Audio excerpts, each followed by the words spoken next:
fabled heat, where magic meets desire. Subscribe to ignite the fantasy. The scent of iron and cold stone clung to my armor as I knelt before King Alaric, the weight of my sword a familiar comfort against my leg. His voice, a granite rumble, echoed in the vast throne room, the sound waves bouncing off the stone walls as he spoke. Guard her, Edon. Lady Lyra's life is forfeit if a single hair on her head is harmed.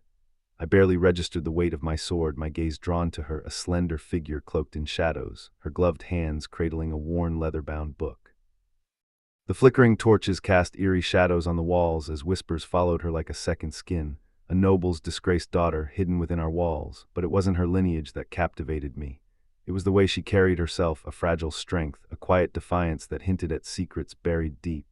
I could smell the old parchment and the faint hint of lavender wafting from her direction, a scent that seemed to seep into my pores and linger. As I rose to my feet, the sound of my armor creaking echoed through the room, a reminder of my duty. I felt a shiver run down my spine as our eyes met, her violet eyes sparkling like amethysts in the dim light. The first time I truly heard her laugh, it shattered something within me. We were in the palace gardens, dusk painting the cherry blossoms in shades of rose and violet.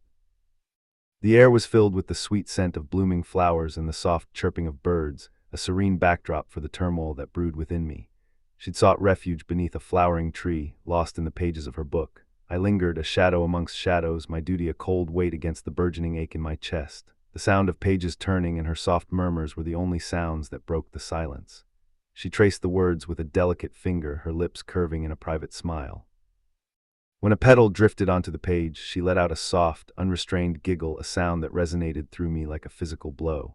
It was as if the laughter had awakened a part of me that I thought was long dead. I felt my heart racing, my pulse pounding in my ears as I struggled to maintain my composure. "You can stop hiding, Sir Edon." Her voice was a low murmur, honey-laced with steel. She hadn't turned, but the movement of her cloak revealed a glimpse of raven hair cascading down her back. "Lest you intend to reprimand me for seeking a moment's peace." I stepped forward, my pulse a frantic drum against my ribs. The sound of gravel crunching beneath my feet seemed to echo through the garden, a reminder of my presence. "It is my duty to ensure your safety, my lady." The words felt hollow, a poor excuse for the emotions that churned within me. Safety. She snapped the book shut, her violet eyes finally meeting mine. They were a startling, unnatural color, a shade no mortal should possess. "Tell me, Sir Edon, does duty ever suffocate you?" The question hung in the air, a challenge that I couldn't ignore. I felt a pang of guilt, a sense of unease that I couldn't shake. Weeks bled into a dangerous dance. I told myself I was merely fulfilling my obligation, protecting her from the shadows that seemed to cling to her very being. But each stolen glance, each shared word, chipped away at my resolve. During the midsummer feast, she pressed a starflower into my palm, her gloved fingers brushing against my skin, sending a jolt of heat through my veins. The music and laughter of the guests faded into the background as I felt her touch, the warmth of her hand lingering on my skin. "They say these bloom where angels weep," she murmured, her breath warm against my jaw. The silver petals glowed faintly in the candlelight, a soft, ethereal glow that seemed to match the sparkle in her eyes. "Do you believe in angels, knight?" I couldn't answer, couldn't breathe. Her cloak slipped again that night, revealing the curve of her shoulder, the delicate pulse point at her throat. The air thickened, charged with a tension I hadn't known existed. I reached for her, my fingers tracing the line of her jaw, and she didn't pull away. Her lips parted slightly, a silent invitation. The scent of jasmine and something wilder, something untamed, filled my senses.